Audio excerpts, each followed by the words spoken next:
ایک یہ کہتے ہیں کہ اب میں ذرا پہلے سمجھا دوں، یہ جو ہوتے ہیں یہ طالب علم ہوں گے، کوئی انہوں نے کویسچن کیا ہوگا، مسئلہ پڑھا ہوتا ہے، اس لیے عام لوگوں کو سمجھ میں نہیں آتا۔ مسئلہ یہ کہ نابالغ لڑکا لڑکی ہیں، ان کا نکاح ان کے قریبی رشتہ داروں نے کر دیا، جو ولی کہلاتے ہیں، تو ہو جاتا ہے۔ اب اگر والد یا دادا نے کیا ہو تو یہ اتنا مضبوط نکاح ہوتا ہے کہ بالغ ہو جانے کے بعد ان بچوں کو ختم کرنے کا اختیار نہیں ہوتا۔ لیکن اگر کوئی اس کے علاوہ کرتا ہے، جیسے ماموں نے کر دیا، چاچا نے کر دیا، باپ اور دادا کے علاوہ حتیٰ کہ والدہ نے کر دیا، تو جیسے ہی بچے بالغ ہوئے، اگر ان کو پتہ چل جاتا ہے کہ بچپن میں ہمارا نکاح کیا گیا ہے، تو شریعت ان کو ایک اختیار دیتی ہے کہ آپ چاہیں تو نکاح باقی رکھیں اور چاہے تو ختم کر دیں۔ اس کو کہتے ہیں خیار بلوغ۔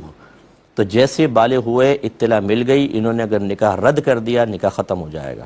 اس کے لیے طلاق وغیرہ کی ضرورت نہیں ہوتی، وہ نکاح کو فسخ کرنا ہوتا ہے، نکاح فسخ ہو جائے گا، یہ ختم ہو گیا۔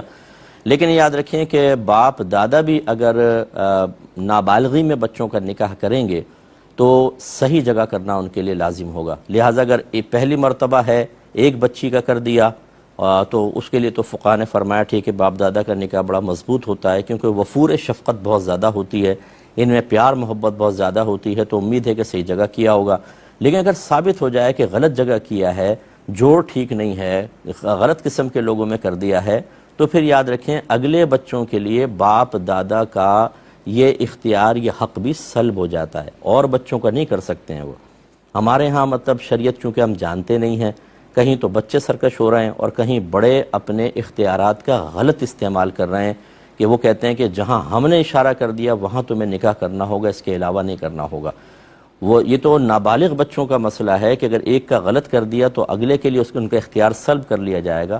یہاں بالغوں کے ساتھ زبردستی کر کے اور بے جوڑ نکاح کروا دیے جاتے ہیں، اور اس میں بچے سخت اذیت والی زندگی گزارنے پر مجبور ہو جاتے ہیں، اور بعض اوقات تو بعد میں وہ چلتی نہیں ہے لائف، زندگی ڈسٹرب ہو جاتی ہے، وہ طلاقیں ہو جاتی ہیں۔ بلکہ یہاں تک میں نے دیکھا ہے کہ کبھی ضد میں بچوں کی شادی کروا دی گئی ہے کہ ہماری ضد ہے، کرنا ہی پڑے گا۔ جب ہو گیا، اب لڑکا کہتا ہے میرا ذہن نہیں مل رہا، میں پریشان ہوں، تو ماں کہتی ہے اچھا چاہو تو طلاق دے دو۔ یعنی اپنی ضد پوری کر کے آپ نے کسی کی بچی کی زندگی کو برباد کر دیا، اور اب آپ کہتی ہیں اب طلاق دے دو، ٹھیک ہے تم اپنی مرضی سے کر لو۔ تو پہلے ہی یہ سب چیزیں کہاں چلی گئی تھیں؟ تو خدا نہ خواستہ میں بچوں کو کوئی جرت مند یا دلیر نہیں کر رہا ہوں ماں باپ کے خلاف، آپ کو بھی دائرہ ادب میں رہنا ہوگا، اور ماں باپ کی مرضی سے جو کام کیا جاتا ہے ان کی دعاؤں کے ساتھ اس میں بے حد برکت بھی ہوتی ہے، اس کا انکار نہیں ہے۔ کتنے ہی میرے پاس تو کیسز آتے ہیں جو لو میریجز کر چکے ہیں، سر پکڑ کے بیٹھے ہوئے ہیں۔